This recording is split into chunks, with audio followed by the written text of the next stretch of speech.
Днес Марио Драги беше категоричен, че ще остане ЕЦБ независима и няма да се намеси по-активно на дълговите пазари.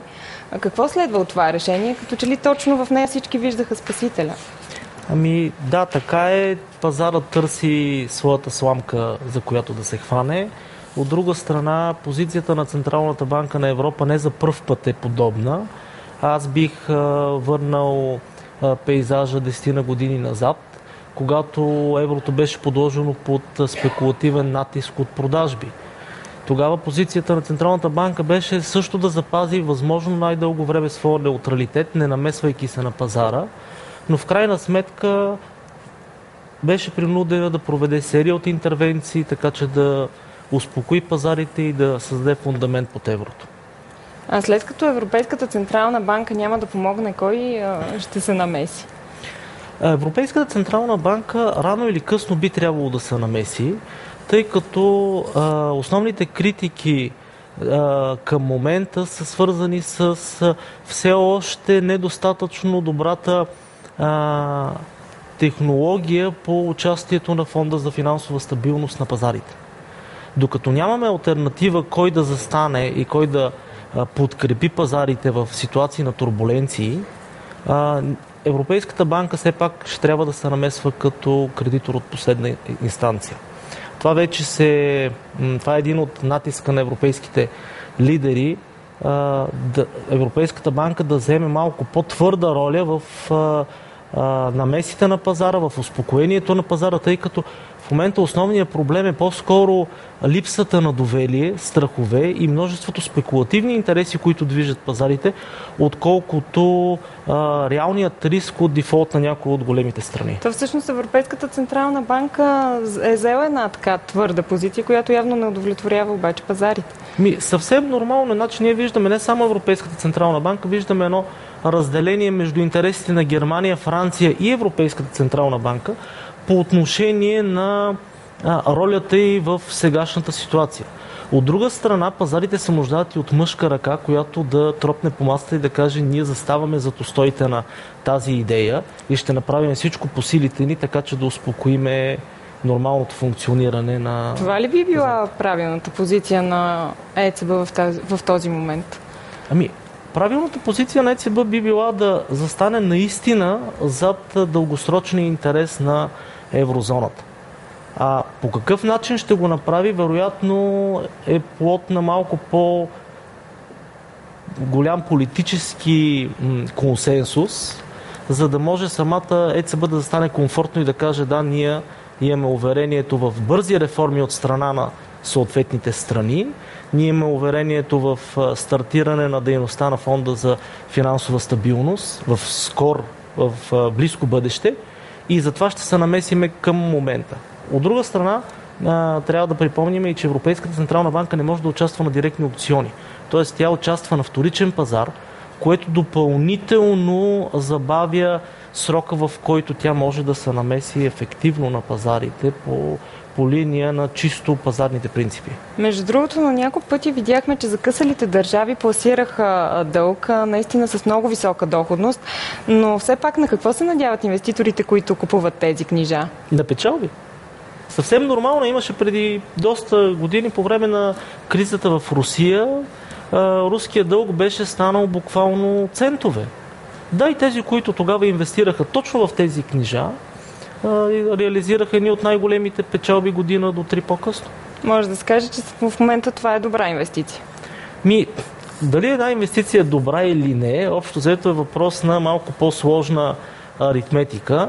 Все пак трябва да преценим какъв е риска от една инвестиция да не може да излезнем с очакваната доходност в близко бъдеще. Същевременно в момента, може би 40 от 50 икономисти смятат, че не се очакват нови турбуленции и нови дефолти в страни от еврозоната. Така че в това отношение имаме една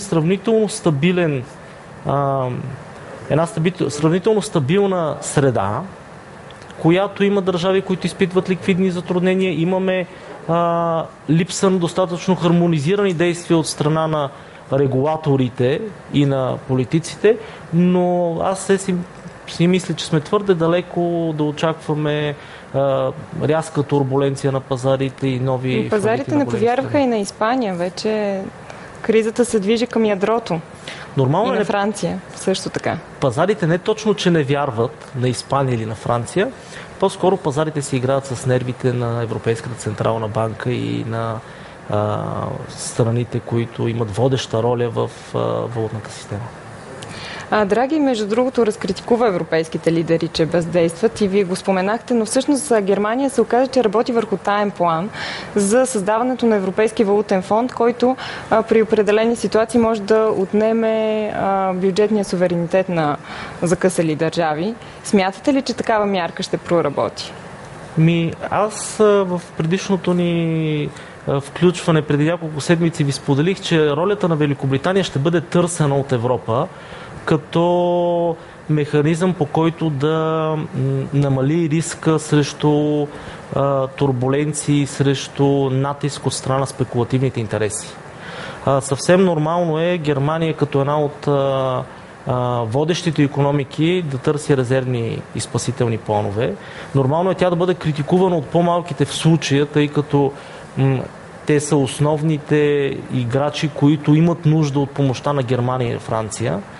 Нормално е и да имаме едно преосмисляне на самата идея за единна европейска валута, за единна икономическа зона, така че тя да бъде усъвършенствана и взимайки си поуките от последните няколко глобални кризи или кризи с глобален ефект, така да се направи моделът на европейското икономическо пространство по-устойчив на такива влияния.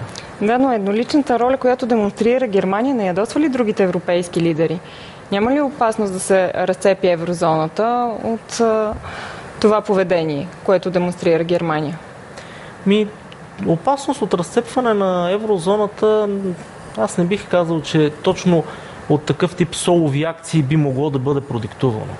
По-скоро проблемите с липсата на ликвидност в отделните страни биха оказали по-силно въздействие върху пазарите, в последствие върху икономиките и политическите решения, на базата на които трябва да се търси такъв тип разделяне и конфликтни ситуации върху съответните правителства. Сега ми се иска да обърнем поглед и на Българска фондова борса. Там се очаква скоро време да бъдат предложени миноритарните пакети, да бъдат приватизирани миноритарните пакети от електроразпределителните дружества. Кой очаквате, че ще прояви интерес към тези пакети? Въпросът е наистина доста интересен и същевременно деликатен, тъй като от една страна ние вече сме свидетели как бяха избрани инвестиционни посредници, които да подготвят документацията по листването на дяловете на борсата. Съвсем наскоро вече и двете дружества акциите са им регистрирани в Централния депозитар, но все още липсват одобрените проспекти за предлагане на акциите. Когато това стане факт, когато видим последните финансови резултати на компаниите, тогава вече бихме могли да очакваме какъв клас инвеститори биха могли да участват в тях.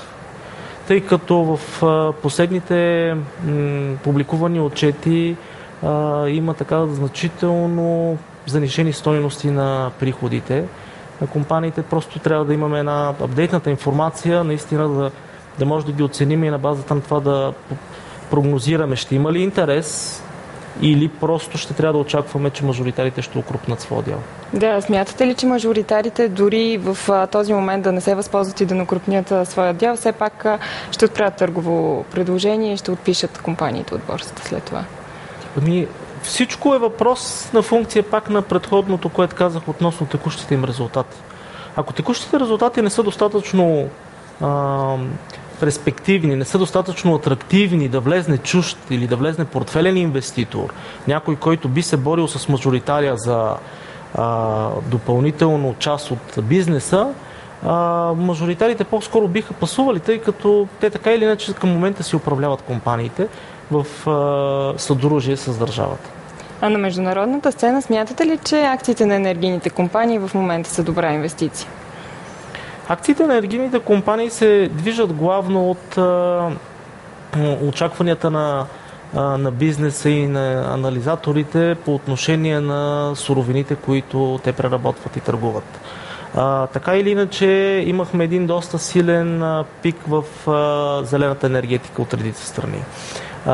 Глобалната криза охлади малко движението на ценните метали, движението на борсовите стоки и енергийните фьючерси, вследствие на преоценената компонента по отношение на търсенето на петролни продукти в близко бъдеще. По тази причина в момента по-скоро тези компании би трябвало да се види дали глобално икономиката ще се възстанови от турбуленцията, от кризите и рецесиите, които се очакват и се спекулират. И след като получим ясен сигнал, че светът няма да влезе в сериозна рецесия, икономически растеж ще бъде възобновен, тогава може да очакваме и отново петролът да тръгне нагоре и с него енергийните компании.